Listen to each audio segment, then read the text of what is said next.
Hello, my name is Madison Adelstein, and I'll be reviewing the case of Marbury versus Madison. Now, Marbury versus Madison is a landmark case which forms the basis for the exercise of judicial review in the United States under Article 3 of the Constitution, when the Supreme Court announced for the principle that the court may declare an act of Congress void if it is inconsistent with the Constitution.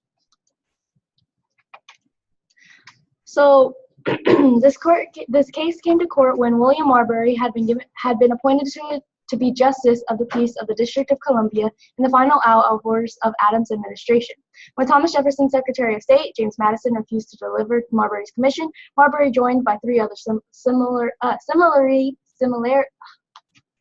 similarly situated appointees, petitioned for a writ of mandamus compelling delivery of the commissions. Now, there were three questions in this case. Question 1 being, do the plaintiffs have a right to receive their commissions? Question 2 being, can he sue for their commissions in court? And question 3 being, does the Supreme Court have the authority to order the delivery of their commissions? Now, the answer to the first two questions were yes. However, the last question was no. Now, in 1803, the Supreme Court, led by Chief Justice John Marshall, decided and confirmed in the landmark case of Marbury versus Madison the legal principle of judicial review, the ability for the Supreme Court to limit congressional power by declaring legislation unconstitutional. He did this when answering no to the final question. Again, being, does the Supreme Court have the authority to order and deliver their commissions? Marbury and others sought an original action for their commissions at the Supreme Court, but the Congressional Act conferring the authority conflicts with Article 3, Section 2 of the Constitution. The judicial power of the United States extends to all cases which states that the judicial power of the United States extends to all cases under the Constitution, and so the Supreme Court is bound to decide cases according to the Constitution rather than the law when the two conflict. So if the law is found to be in conflict with the Constitution, then the law is invalid, according to the ruling in Marbury versus Madison. Now, Jefferson was one of the only people to have disagreed with Justice Marshall's reasoning for the ruling in Marbury versus Madison. Jefferson believed that our justices were the same as any other man within the country, and due to the fact that he was like any other man, we should not really trust just a man's interpretation of the Constitution. He believed that it was almost like a sacred document and that it should be taken as followed. He was a strict constructionist of the Constitution. How come was it that if he was just considered another man, that he couldn't give credit for the impartial belief behind that decision? Well, he believed that he believed that the decision wasn't really impartial. He believed that, and I'll get into it a little bit later on, that Marbury versus Madison would give the Supreme Court too much power, and that eventually one day it would become a corrupt system due to the fact that it was just individual men and later women deciding what the Constitution was telling the country to do and what the laws entailed. Jefferson also feared that if he relied on a man no better than any other person to interpret the Constitution and make it law of the land in the country, and the document that ruled over it would soon become corrupt again. Now, he did believe that in the Supreme Court, the justices should be regular men due to the fact that they were deciding on cases that were for regular men and women. So that was important. However, again, he did not believe that just regular men should be able to decide and interpret what the Constitution was saying. So he was saying that having someone there to rule that's just another man is good, but having someone interpret it in their own way is what causes the impartiality. Yes, right? exactly. Okay. And this is just a quote that what I just explained summarizes this quote, which explains why Thomas Jefferson did not agree with the 1803 ruling of Marbury versus Madison. Now, since Jefferson, Marbury versus Madison has pretty much faced absolutely no criticism. But why? Without Marbury versus Madison, there would be no laws apart from federal and state mandated acts and bills, along with the constitutional amendments. Some important laws that we've gotten through Marbury versus Madison and wouldn't have been able to act upon unless there was Marbury versus Madison, of course, unless we made a constitutional amendment, which takes several years, or presidents and congressmen enacted an act are things like Miranda versus Arizona, 1996, which allowed people to be read their Miranda rights whenever they were being arrested or taken into custody. Brown versus Board of Education, 1955, which pretty much ended segregation, specifically in public schools.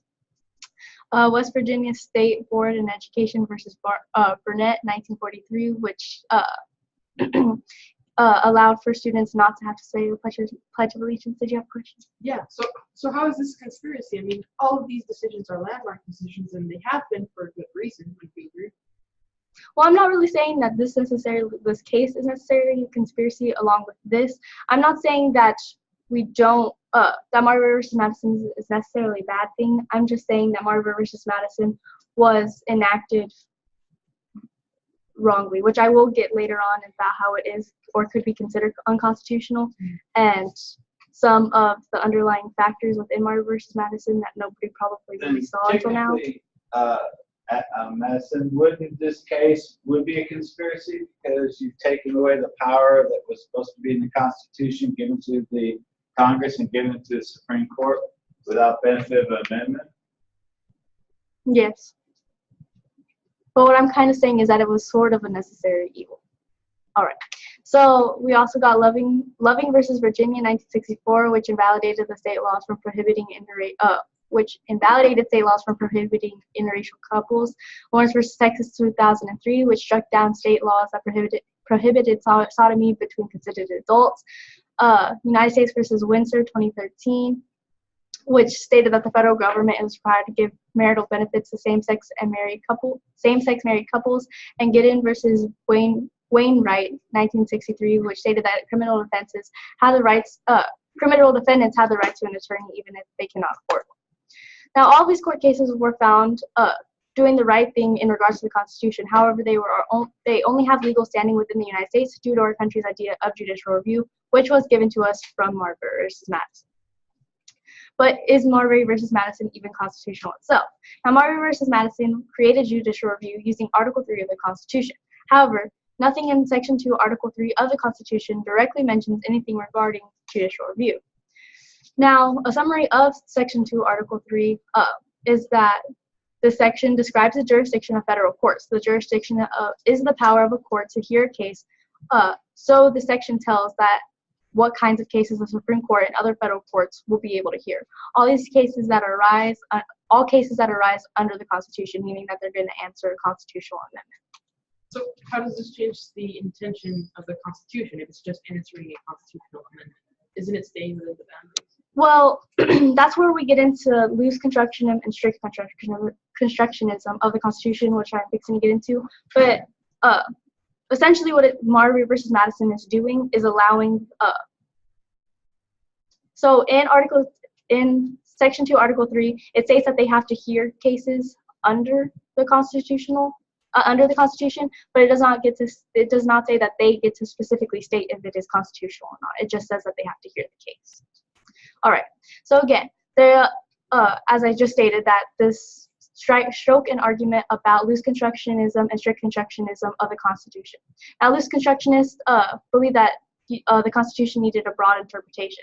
So loose constructionists would see the landmark case of Marbury versus Madison being constitutional. However, strict constructionists of the Constitution were the complete opposite, and they believe that the Constitution should be interpreted literally. So strict constructionists would see Marbury versus Madison unconstitutional.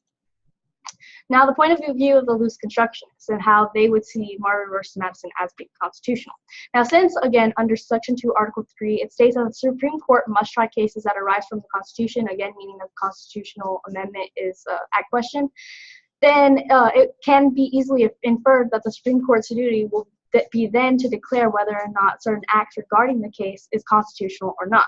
Now, the Supreme Court decides that a case presented to them was unconstitutional, then it only makes sense that they would not want it to happen again, in turn allowing for the case to act as a law to protect citizens of incidents in the future. However, the strict constructionists saw that, yes, Section 2, Article 3 states that the Supreme Court must try cases that arise from the Constitution. However, nowhere in Section 2, Article 3 does it state that the Supreme Court get to decide if something is unconstitutional or not, just that they have to hear that specific case that is answering a constitutional question, and that the court just has to look at that case, which again is the duty of the court system.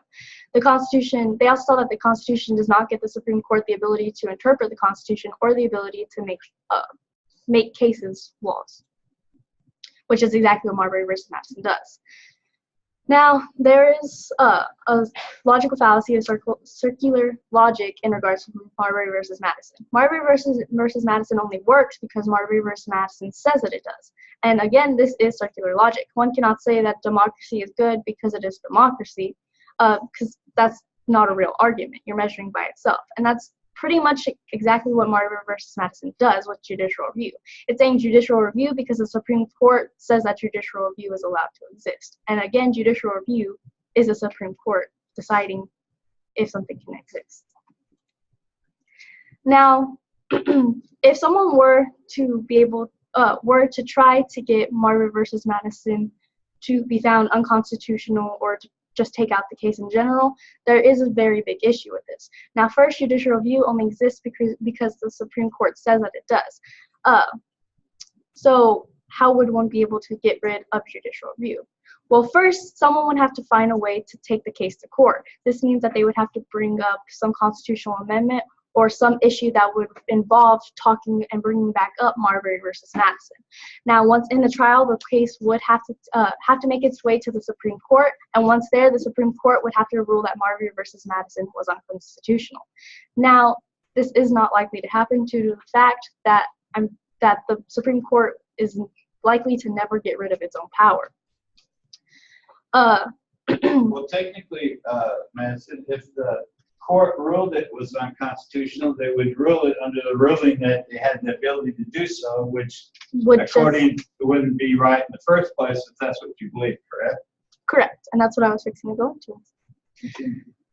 So there are, again, two issues with this, and that is, one, it's certainly not likely to happen. The Supreme Court, again, would never rule to take away the power that they gave to themselves, and two, if the Supreme Court does somehow determine that judicial review is unconstitutional, then we will find ourselves in a never-ending spiral due to the fact that the Supreme Court would find judicial review unconstitutional. However, the court really did, then the court would not be able to use judicial review to remove judicial review. So they could not do this. So judicial review would just continue to stand due to the fact that if you decided that judicial review had no standing, it couldn't take itself out. So there really is no way to get rid of Marbury versus Madison. So I'm going to go ahead and look at who decided the Marbury versus Madison case. Now, the Chief Justice was John Marshall, and the Associate Justices on his court were Cushing, Patterson, Chase, Washington, and Moore. However, Justice Cushing did not take part in the decision. Now, there were a few other important cases that happened under Marshall. I'm just going to list a few, which were Stewart versus Laird, 1803, which happened a few months after Marbury versus Madison, and it enforceably ruled issued by judges. It gave past rulings of judges the right to not be removed. So anything that had been appointed by a judge beforehand could not be removed later on. We got the case of Bailiff versus Tipping, 1805, which stated that a citation must accompany a writ of error in order for the Supreme Court to hear the case. We got Fletcher versus Peck, 1810, which gave us property rights, and the Antelope case of 1825, which stated the Supreme Court's initial consideration of the legitimacy of the international slave trade. Now, it's interesting to note that almost all of the rulings under Marshall's court gave the Supreme Court more power that was not originally incited in the Constitution. Marbury versus Madison actually does it all on its own as well.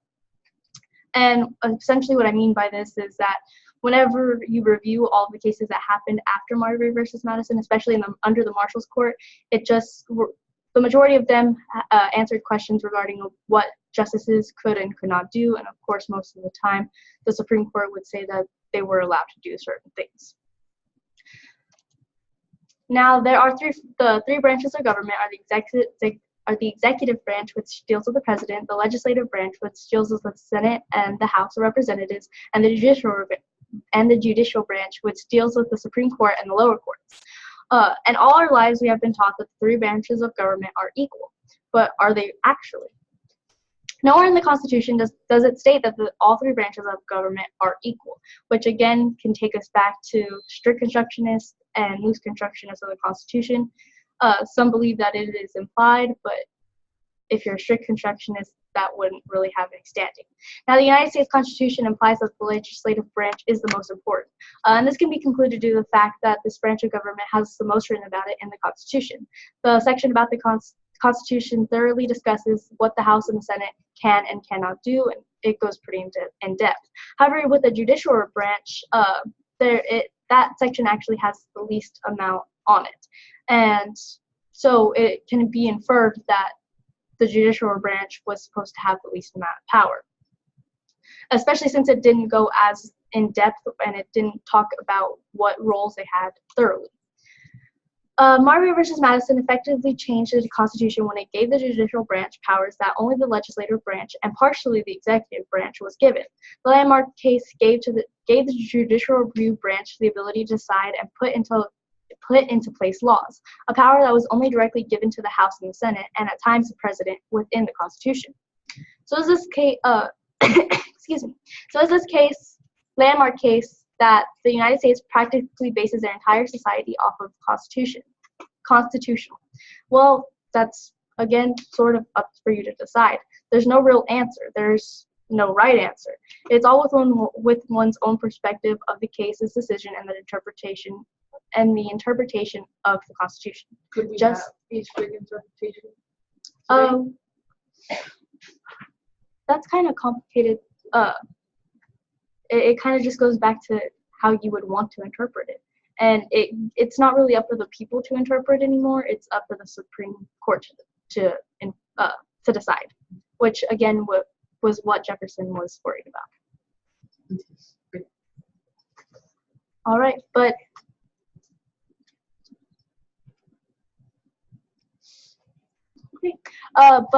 again, that's what Marbury versus Madison intended. Choose a